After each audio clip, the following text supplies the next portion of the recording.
Akhirnya keputusan HRD sudah mutlak 92,5 yang diputuskan oleh HRD Korea untuk hasil kelulusan ataupun nilai terendah di tahun 2024 gelombang 1 manufaktur.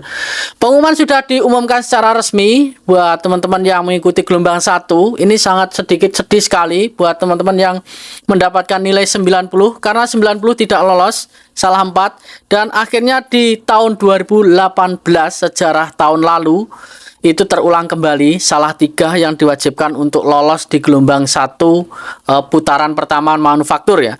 Untuk putaran kedua nanti apakah bisa mencapai sama ataupun lebih ataupun berkurang 1 poin, kita bahas videonya di yang akan datang, karena di sini saya akan bahas terkait kelulusan dulu. Selamat buat teman-teman yang sudah lulus di gelombang 1 manufaktur 1 ya. Gelombang 2 manufaktur 1, selamat. 3.630 peserta yang diluluskan di gelombang pertama ataupun tahap pertama. Dan kalian akan mengikuti tes skill yang sudah dijadwalkan. Jadi persiapkan diri Anda untuk teman-teman yang lolos di tahap 1. Persiapkan karena di tes skill tes ini masih ada sistem gugur. Apakah ini nanti 3.630 diloloskan semuanya ataupun hanya mendapatkan tambahan kuota dari pembagian kuota yang 7.129 jika dibagi 2 menjadi 3.565.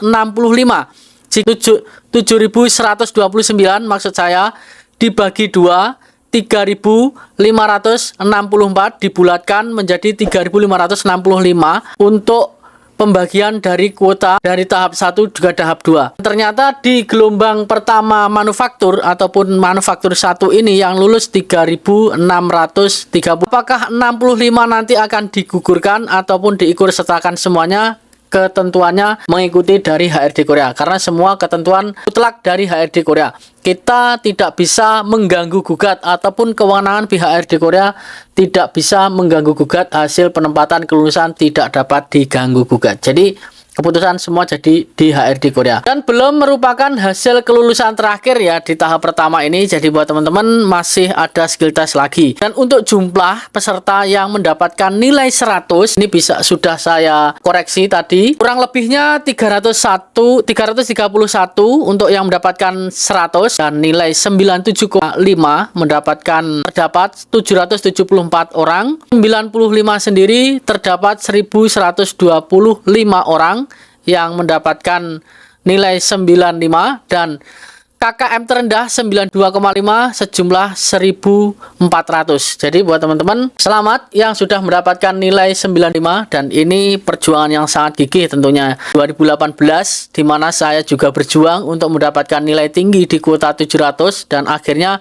lulus dengan kuota 1.300 lebih. Pada waktu itu penambahan kuota di gelombang terakhir atau skill test. Nah, mudah-mudahan ini di gelombang terakhir ataupun skill test 3.630 semua diloloskan ataupun hanya dikurangi 30 saja. Karena di tahun 2018 kemarin hanya berkurang sedikit, kurang lebih 100 orang yang gugur di dalam skill test. Karena di kuotanya 700 ternyata mendapatkan tambahan 600 kuota.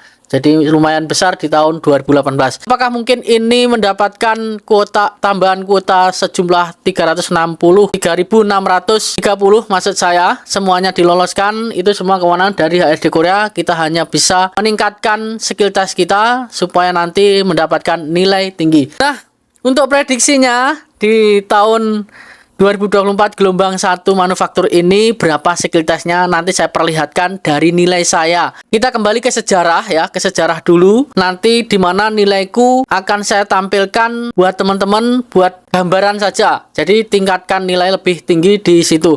Karena di skill test ini akan jauh lebih besar sakitnya jika kita tidak lolos di skill test. Seandainya kita lolos di tahap 1 dan di skill test kita tidak tes skill kita tidak lolos, maka ini sakitnya lebih perih lagi karena tinggal satu langkah saja ya, satu langkah saja sudah lolos. Kurang lebihnya untuk teman-teman yang mendapatkan nilai 100, 331, kurang lebih saya mohon maaf jika kurang teliti saya untuk menghitungnya. Yang saya hitung kemarin, saya hitung tadi sekiranya 331. Jadi buat teman-teman yang nilainya 90, jangan putus asa, ulangi lagi di tahun depan. Karena nilaimu 90 ini termasuk kalian sudah cerdas. Tinggal tingkatkan di tahun depan, nanti mendapatkan nilai 100. Amin. Semoga bermanfaat. Sampai ketemu lagi di video selanjutnya. Salam. Kegagalan adalah kunci dari keberhasilan. Annyeonghaseyo.